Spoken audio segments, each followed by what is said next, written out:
Bonsoir, ladies and gentlemen, and welcome to Rooster Ruggers, the only English-speaking channel devoted to all things French rugby and the top 14.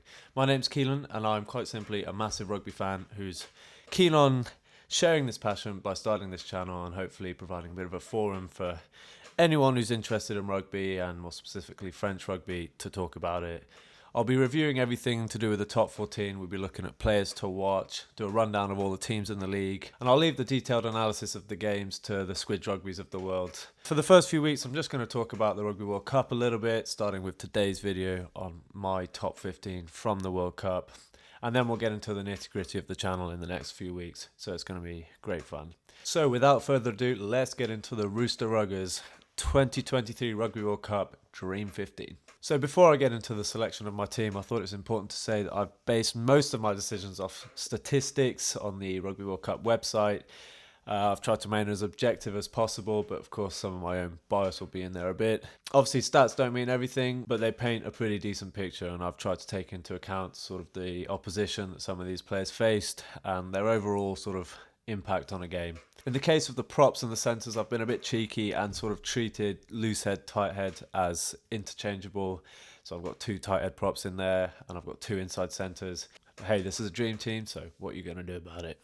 So at Loosehead Prop, we've got the lean, mean, cake-eating, scrum-demolishing Oxenche. He has been by far the best scrummaging prop all tournament, and it was a no-brainer for me. So looking at his stats, they're pretty modest in comparison with other players, but on the defensive side, he's got 34 out of 41 tackles, which is pretty solid for a prop. He's got 2 turnovers, again, pretty solid, especially considering that he came on from the bench most of the time. But where he delivered was in the scrum, and he demolished every single one. It felt like every time he came on, there was a momentum change for the Springboks. So in my mind, he was a key cog in that Springbok machine, and one of the main reasons they won the whole tournament. So at hooker, I've gone for Beato Muveka, who's often played understudy to Julien Marchand at club and international level. But man, he turned up in all of the games, to be fair, and he was one of the best players for France all tournament, in my opinion. Just looking at his stats, on the attacking side, he got 3 tries in 5 games. He got 5 assists, both of which were first for hookers. He got 5 line breaks as well, so he showed massive attacking intent throughout the tournament. And on the defensive side, he got 32 out of 38 tackles. He got no penalties conceded. So overall, he was a massive value to the team and the best hooker from the whole tournament, in my opinion. So at Loosehead Prop, I've gone with Big Ben Tamiafuna, who had a heck of a tournament and got through a lot of work. Just looking at his stats, he got 2 tries, which is the joint first for props. He got 9 defenders beaten, which for a guy his size is pretty impressive. And the big one that stood out to me was he only missed 3 tackles. He got 30 out of 33 tackles, which for a guy his size to only miss 3 tackles is pretty impressive. So yeah, I'm chucking him in to solidify that front row, which in my opinion will demolish most scrums. Then at number 4, it was a no-brainer for me. It was Tighthead. He had another great tournament and he dominated most of the stats for locks. He got 3 tries in 5 games, which is 2 more than the next best lock. He got 142 run meters, again first for locks. And he got 56 out of 59 tackles, which is a huge defensive shift from him as well. He's got so many tools at his disposal. He's amphibious. He could play anywhere. So I'm definitely putting him in my team. Now number 5 was a harder choice because there were no other locks that really stood out for me. And I've sort of had to draw on a bit of bias for this, but I've gone with Maro Itoje. He didn't have the best tournament in the first few games, but I thought he came back to form in some of the knockout games. So looking at some of his key stats, he got 5 turnovers, which is joint first for locks, and that was massive, especially in the knockout games against Fiji. He was immense. Especially the maul sacking. He kept on sacking the mauls before they'd even formed at the line-out, so that was key. He got 62 tackles. He missed 13, but he got through a lot of tackles nonetheless, a lot of volume, and he showed intent in the contact area. So overall, I think he was a great asset to the English team. And as an Englishman, it was nice to see him get back to some old form. Then at 6, sticking with an Englishman, I've gone with Ben Earl. I know that he played most of the tournament at number 8, and he plays a lot of his club rugby, an open side flanker.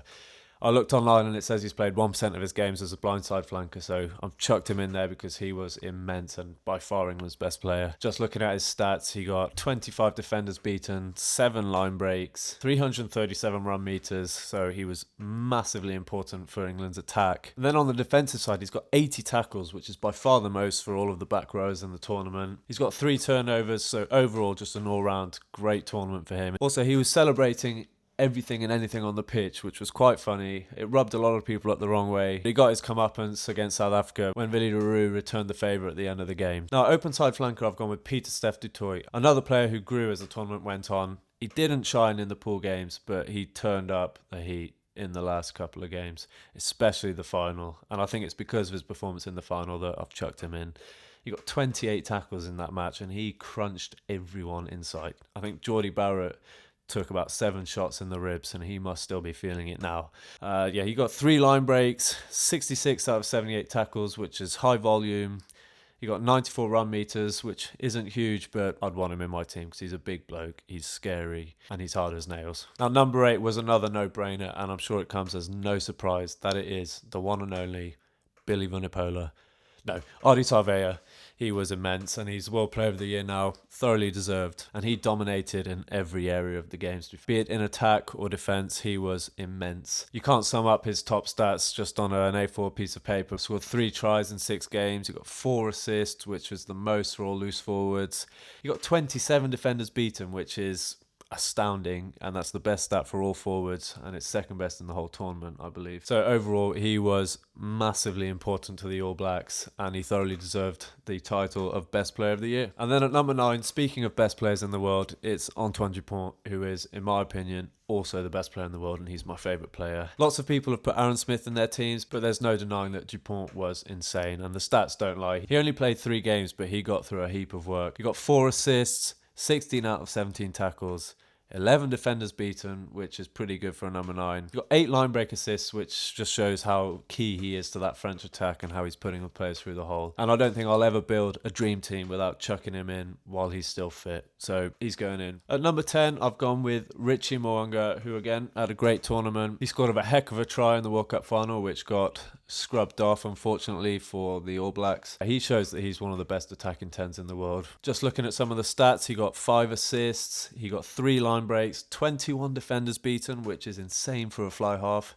so he clearly loves being on the ball. He missed 12 tackles, which isn't the best stat in the world, but you can't deny that he was world class. So number 11 was another no-brainer for me. I've gone with Mark Talea, who I didn't know much about before the tournament, but he was insanely good. And what impressed me about him was his ability to attack around the fringes of the ruck. I mean, it's like the old adage, he could step Ben Tameifuna in a London telephone box. He was that good. And the stats don't lie. I mean, he got 40 defenders beaten, which is 8 more than the second best in the whole tournament. It's 32 more than Will Jordan. He got 25 tackles out of 30, which is pretty good for a winger when you've got world-class attackers coming at you. So very solid in defence, very solid in attack, and he's going in my team because he is lethal. And then speaking of lethal, it was another no-brainer. It's Bundy Aki at inside centre. He was also close to being the player of the tournament. He beat 30 defenders, he scored 5 tries, 10 line breaks, so he was terrorising the midfield defence. And what's so impressive to me is that defences know that he's such a good attacker, but they still can't do anything about it because he's just that good. And he was also pretty solid in defence too. He got 28 out of 32 tackles, which is not many missed, so he was by far Ireland's best player. And I've been a bit cheeky and chucked Geordie Barrett in at outside centre. I know he played most of his time at inside centre, but he's sort of a jack of all trades. He beat 14 defenders, he got 3 try assists, so he was pretty lethal in attack, doing a lot of missed passes. But it was his defence that really bore fruit for the All Blacks, especially those 2 held up tries in the Ireland and South Africa games. And on the right wing, I've gone with Daniel Puno, who needs no introduction because he's a try scoring machine. He had another great tournament. He scored 6 tries in 4 games. He beat 22 defenders, 13 line breaks, 5 assists, so he's also magnanimous. And he's got that lethally lackadaisical running style, which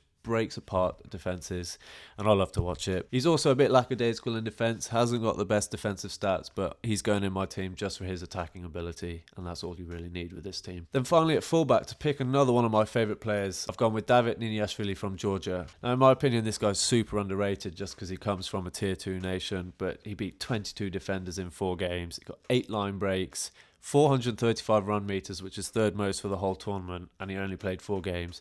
So he loves getting his hands on the ball, and he's not afraid to get stuck in. Also, what's insane is he got 11 out of 11 tackles, which for a fullback, where you're making these do-or-die tackles, pretty insane. So he's a player full of confidence with great speed, great strength. He's built like an 8. And I saw this video going around Instagram recently of the Georgian backs attempting to lift a 100-kilo dumbbell, and they all gave it a go. You know, Sharikadze, the Georgian centre and captain, who's a meaty man. They all tried, gripped it, couldn't get it to budge, And then David Niniashvili rocks up, grabs it, rips it off the ground like it was nothing, and he just puts it down. So he's a beast, and he's not a big guy, so he's going in my team. So there we have it, guys. That's my dream team from the World Cup. To me, it looks tantalizing. It looks like it would demolish any team in the world. And let me know if you think I've missed anyone out, and put your own teams in the comments. It'd be great to see what you've come up with. And finally, please like, subscribe, comment. It's going to be great fun doing these videos, and hopefully I can make the top 14 and French rugby in general a bit more accessible for all you English speakers. Adios.